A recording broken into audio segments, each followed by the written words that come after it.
Այս ընթացքում մենք խորհրդանի աշխատանքներին հետևում ենք ինչ սպասարկությունների վերաբերյալ եթե օրինակ ձեր խաթարում տնային կալանքները նորից պատրաստեք այսպես գեներացնել փողոցներ պայքար եւ ընդհանուր խոսեք խորհրդարանը։ Ես մի ամբողջ բայց երևի հարցերը նաև կրկնենք, որովհետև երևի լսելի չի լինի։ Հերթով նորից անցնենք։ Նորմալ է։ Եկեք միայն այդ բոլոր հարցերից դրանց հետո կանդրադառնանք։ Մանավանդ շարժման հետ կապված երևի մի առանձին թեմա ոչ թե մամլու ասում ես, այլ ինչ որ ձևաչափով կներկայացնեմ։ Շատ եմ խոսել այդ մասին, հիմա քանի որ թեման ավելի այսպես առարկայական Միացյալ Ազգերի կազմակերպության այս կարծիքի մասին է, ինչու եմ ասում կարծիքի մասին, այո, ինչու եմ ասում առանցքային, որովհետև տեսնում եք իշխանական զանազան անծագում մարդիկ, անհայտ ծագումով կամ էլ անկենսագիր մարդիկ խոսում են, չէ, քաղբանտարկյալների մասին, ասելով, որ մեր երկրում քաղբանտարկյալներ չկան եւ այլն եւ այլն։ Իմիջայլոց առիթն օգտագործելով բոլորին մեր ողջույնները, մեր սերը, գնահատանքը, քաջալերանքը անուններով էլ չասեմ, որովհետև շատ են, յուրաքանչյուրին մեր զորակցությունն ենք հայտնում եւ այդ իմաստով շատ կարեւոր է նաեւ դրա համար եմ ասում, այս թեման ինչ որ ներկայացրեցին մեր պաշտպանները առանցքային դերակատարություն ու նշանակություն ունի եւ երբ իրենք վերջնական եզրակացությունը բերեն, սա չափազանց մեծ ապտակ է լինելու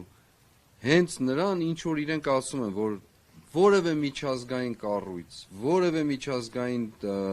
խոսք չկա այս թեմայով, որ Հայաստանում քաղբանտարկյալներ կան, թե չէ որ երկրում են քաղբանտարկյալներին դատում որպես քաղբանտարկյալ, չկա այդպիսի բան, չէ, եւ այդ իմաստով շատ կխնդրեմ, որ սրա վրա կենտրոնանանք։ Մնացած թեմաներ ինչ որ հարցերից ես չեմ խուսափում պատասխանել, բայց ուղղակի ասում եմ, ավելի առիթ կլինի, ավելի ծանրակշիռ խոսելու։ Այո, վերլուծություններ էլ արել եմ, գնահատականներն էլ հիմա գալիս եմ, հերթով հարցերին պատասխան։ Գնահատականներն էլ տվել եմ, պատկերացումներն էլ ունեմ, թե առաջիկային նաև ինչպես կարելի է եւ պետք է, որ այս մարդիկ հեռացվեն իսկապես խորհրդարանի վերաբերյալ այս բանին ոչինչ չեմ կարող ասել, որովհետև խորհրդարանը դեռ ոչ կազմավորված է, ոչ ստեղծված է, այդուհանդերձ շատ եմ քաջալերում ընդդիմությանը այդ այսպես կոչված եւ հնչած բարեկրթության այդ ինչ ասեմ ստախոսության մասին քիչ խոսեն, գործեն ուղղակի այնպես, ինչպես իրենք պատկերացնում են գործելը ինչպես է լինում։ Այն պայմաններն ու թեմաները, որ առաջարկում են իշխանական խմբակցության անդամները, դրանք պարզապես սուտ են, կեղծ։ Ավելորդ է խոսել բարեկրթության, բարոյագիտական մասին, թե ինչպես են իրենք վարվում, ինչպես են այդ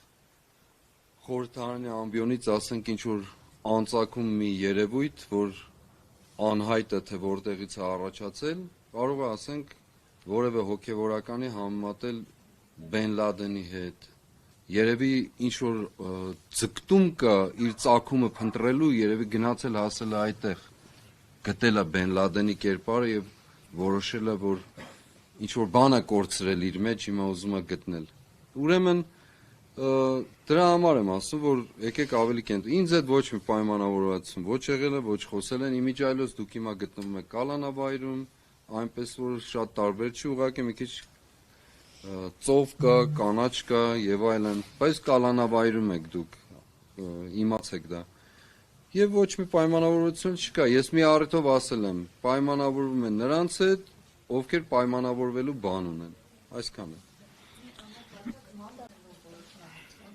Անցել է դա արդեն, սիրելիս, էլի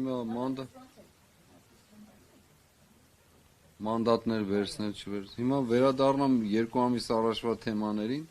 Իսկապես ես այն առիթով էլ ասել եմ, իրենք պետք է որոշեն մանդատ վերցնելը ինչ նպատակի է ծառայելու, չվերցնելը ինչ նպատակի։ Այդ նպատակից պիտի գան որոշելու համար, թե ինչ է լինում, բայց արդեն այսօր փաստը արձանագրված է, մարդիկ խորհրդարանում գործում են։ Ես կարծում եմ, որ մենք միայն պետք է աջակցենք, ուրիշ ոչ մի բան։